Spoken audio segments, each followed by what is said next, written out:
யாரும் வந்து ஆட்சியில் மாதிரி வீட்டில் போய் தூங்கிக்கிட்டு இல்லை தொலைக்காட்சியில் தான் பார்த்துக்கிட்டோம்னு சொல்லாமல்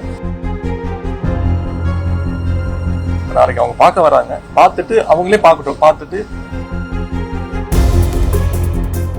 இன்னும் மாவட்டத்தில் நிறைய மீள முடியாத பகுதியெல்லாம் இருக்குன்னு நிறைய தகவல்கள் வந்துகிட்டே இருக்கு. சின்ன சின்ன மாவட்டங்கள்லாம் நிறைய பாதிக்கப்பட்ட பகுதிகளும் இருக்கணும்.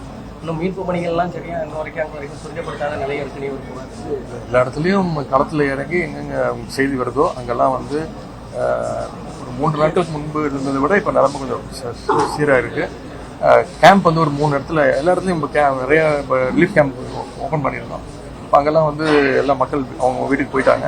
ஒரு 3 கேம்பில் மட்டும் மக்கள் தங்கியிருக்கிறாங்க. அவங்களுக்கு தேவையான உணவு, இன்னும் மின் வசதி, கரண்ட் வசதி கிட்டத்தட்ட ஒரு 98% எல்லா இடத்துலையும் கொடுக்கப்பட்டிருக்கு. இன்னும் ஒரு 2-3 நாட்களில் சகஜ நிலைக்கு வந்துடும்.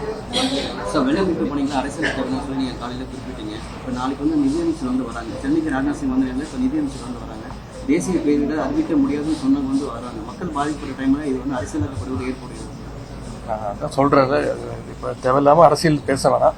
அவங்க பேரிடரே இல்லைன்னாங்க, இருக்குன்னோம். இப்போ நாளைக்கு அவங்க பார்க்க வராங்க, பார்த்துட்டு அவங்களே பார்க்கட்டும். பார்த்துட்டு தகுந்த நடவடிக்கை எடுப்பாங்க.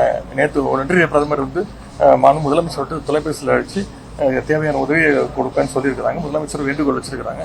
அதனால அவங்க வந்து பார்த்து ஆய்வு செஞ்சுட்டு கண்டிப்பாக தகுந்த நிவாரண தொகை அளிப்பாங்க நான் நம்புகிறோம். எல்லா விதமான முன்னெச்சரிக்கை நடவடிக்கை எடுக்கப்பட்டிருக்கு. இது ஒரு 100 வருஷத்துல எதிர்பார்க்காத ஒரு 200 வருஷத்துல பெய்யாத ஒரு மழை பெஞ்சிருக்கு. அதனால எல்லா விதமான நடவடிக்கை எடுக்கப்பட்டு இவ்வளவு பெரிய பாதிப்பு. நாங்கள் நடவடிக்கை எடுக்காம இருந்தால் இன்னும் பெரிய பாதிப்பு ஏற்பட்டிருக்கோம். யாரும் வந்து ஆட்சியில் மாதிரி வீட்டில் போய் தூங்கிக்கிட்டு இல்லை தொலைக்காட்சியில் தான் பார்த்துக்கிட்டோம்னு சொல்லாம எல்லாருமே இந்த மழை பெய்யும் போது வெள்ளம் வரும்போது எல்லாருமே களத்தில் இருந்திருக்கோம். செய்திகளை உடனுக்குடனும் துல்லியமாகவும் தெரிந்து கொள்ள சப்ஸ்கிரைப் பண்ணுங்க.